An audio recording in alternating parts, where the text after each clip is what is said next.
All right. Good morning and welcome to the first bit of Term 3 IB Anthropology on belonging. Um, so let's get started. Here we have first just the list of the inquiry specific concepts that you guys will be reviewing and learning throughout the course of this portion of the class. We have community, ethnicity and race, family, globalization, ideology, kinship, nation state, reproduction, social and biological, personhood, socialization, enculturation, and acculturation. Now, with these concepts, notice that they're much less tangible. By that, I mean much less tangible than something like materiality, which, are material objects that we can really sort of hold on to. So, one of the ways that I like to talk about them is sort of in the felt experience, or sort of when you do ethnographic writing, you're going to be using your senses a lot to describe these concepts as they sort of are reified in our world today. So let's begin with community.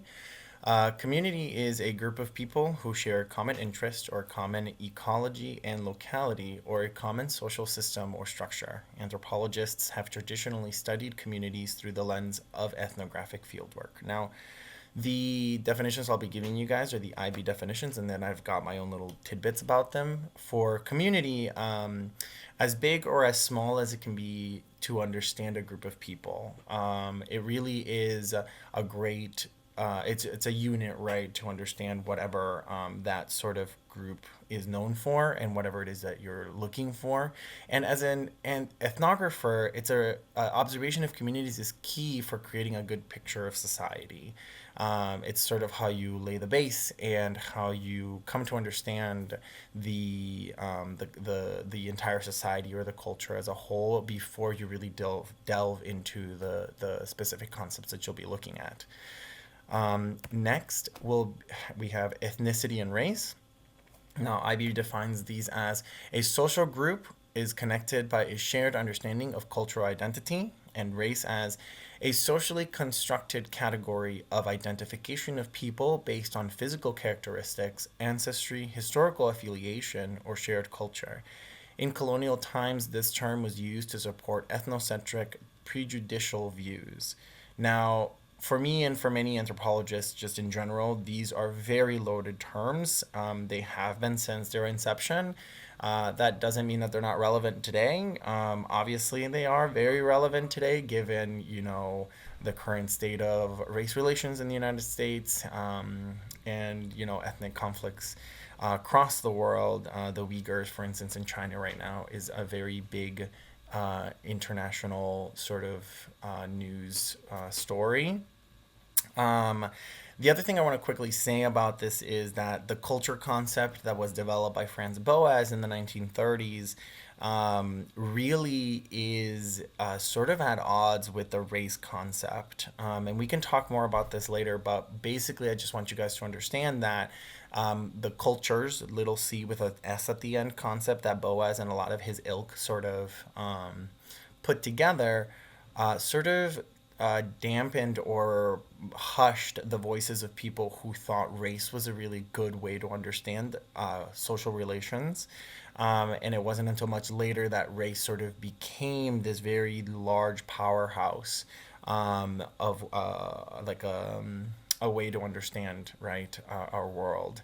So just bear those in mind as we continue down this lesson, and we'll definitely be talking more about this.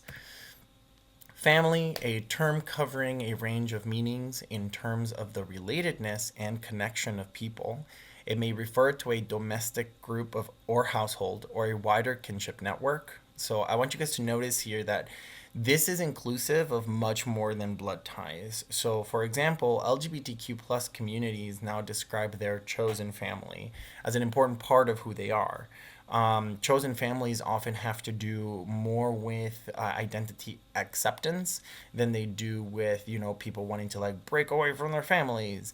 But oftentimes it is minority individuals particularly within the LGBTQ community, that are oftentimes sort of shunned by the community that they sort of come from. And so this concept of the chosen family has really taken root in these sorts of identity groups because of the ability that it has to sort of give people back this idea of what a family can be. And yes, it does. People really do think of their chosen family as their real families. Globalization, the tendency towards increasing global interconnections in culture, economy, and social life, the transmission of ideas, meanings, and values around the world in such a way as to extend and intensify social relations. Now, here it's important to notice that this is a concept much older than our current technological age, right? And by that I mean that our global world existed before we had the internet.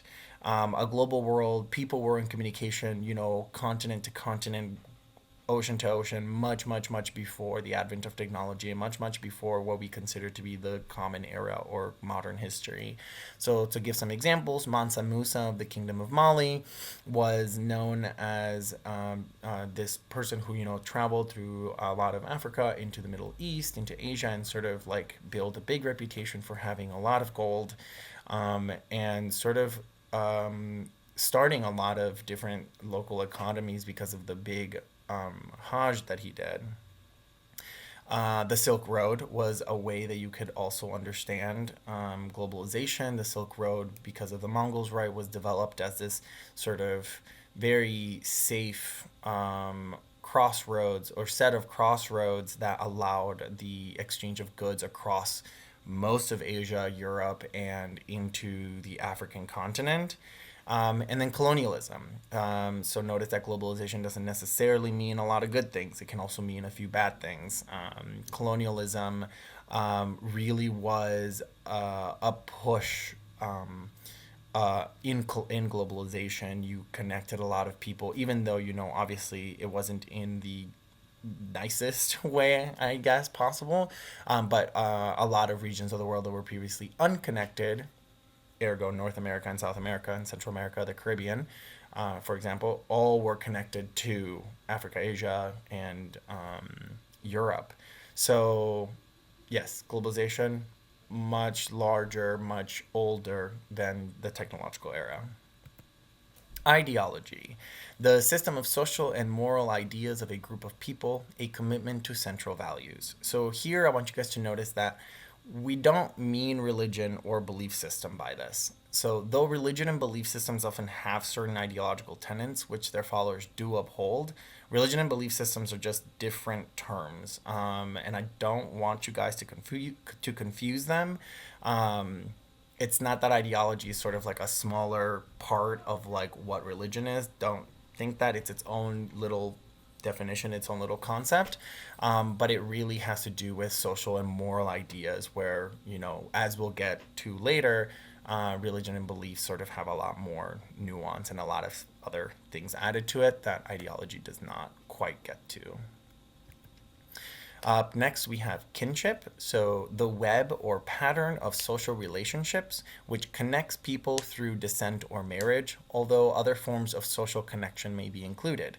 So, these are an important part of how people can claim heritage, ethnicity, or establish authority and power. So, you can think king, right? Kingship, kinship. That's sort of how they claim their position in the throne. Like, my father was a king, and therefore I'm a prince, and my father was the king, and I'm a princess, and therefore I will be the next queen. So it's just those connections, right? However, also it's not limited to these lineages through male lines. I think that's sort of like a misconception sometimes, that people forget that societies trace either in male, which is a patrilineal society, or female, which is matrilineal, sometimes both, and actually sometimes neither. And that all just has to do with the nuances of that particular culture or society, right? Up next, we have nation state. a politically legitimate, bounded geographical area. A state is a political and geopolitical entity, while a nation may be considered as a cultural one. The term nation state implies that the two coincide, but colonization created many instances where this notion may be disputed. So, nation state is a concept that I have studied a lot. And here I just want you guys to remember and to sort of grasp onto this idea of imagined entities, right? Um, the nation state only becomes reified or made real in the world by our own cultural and social norms. Um, so in like a political sense, it exists, but like in a geographical sense, like can you see the lines on the ground that tell you that you've now entered the border of, I don't know, China from Mongolia? Or can you see the fact that like when you enter an island in Indonesia, it's no longer, Indonesia, but Malaysia or some other one, right? Um, no, those lines don't exist. They're lines that we as a society have sort of created. But the nation state sort of, as you guys will be reading later on, relies on this concept of the imagined communities. And I'm excited to sort of have discussions around that text with you guys. Reproduction, social and biological, the transmission of existing cultural values and norms and other aspects of society from generation to generation. So here you can think of tradition or manners as tangible examples of how this happens. Um, though I don't necessarily want you guys to think that tradition or manners are sort of things of the past, right? These social reproduction and biological reproduction, they're things that happen like right here, right now. They're happening to you, they're happening to me, all over the world, each individual, right? And so this term refers only to the mechanisms which allow the passing on of such knowledge, but not the knowledge itself. And we can talk more about what those mechanisms can be and the different words that anthropologists use to describe such mechanisms. But yeah, just know that it's the mechanism, not the actual knowledge itself. Personhood. So here we get to the last two concepts, and they kind of go hand in hand. So, personhood is a culturally constructed concept of the individual human being or the self, right? And so, just some questions to try to get you guys to think about what personhood really is how do you know you are you? And what makes you think you are an individual? Do you think of yourself as an individual or as part of a larger society, right?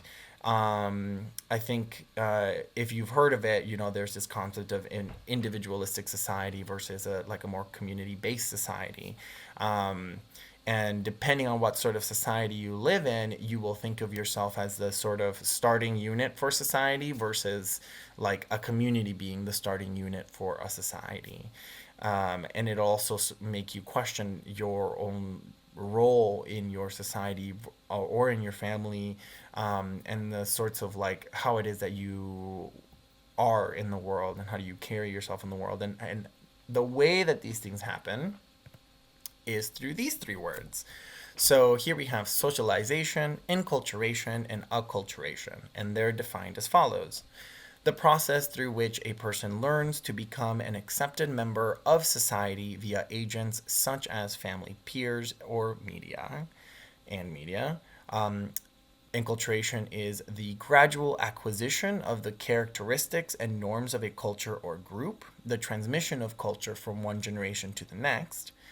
And lastly, acculturation is cultural change related to contact with another culture. Now, like I said earlier, this answers the how question of personhood, right? These are sort of the mechanisms, the ways that one becomes a self, that one sort of understands your own place in society and how it is that you come to believe the things you do, eat the food you eat, and like the things you do, dislike the things you don't, have a moral ethical system, those sorts of things. And the last thing I want to say about this is that these processes are not stagnant processes, but rather dynamic ones. And they're different for every person, right? There are people who grow up their entire lives in one community and sort of like never leave that one place. But there are other people because of either immigration or migration, war, other things, right, that you guys at this point might be more familiar with. Um, can't, right, they're not enculturated, they're not socialized in that sort of place that they were born into, and therefore are enculturated, socialized, or acculturated in a different way than their parents, and all of those changed by individual, but by and large it happens through like your family or through your friends in particular. So that brings us to the end of the presentation. I just want to make sure you guys understand that this is just the beginning. Like anything in anthropology, all of these definitions are subject to interpretation and criticism, trust me. But for your exams, try to understand them in these particular ways. And also, please just ask any questions you have about them. Each of these words could command an entire class at the college level. In fact, like I said earlier, I have taken such classes on nation state, for instance, colonialism. So there's tons of fun conversations to be had about each of them.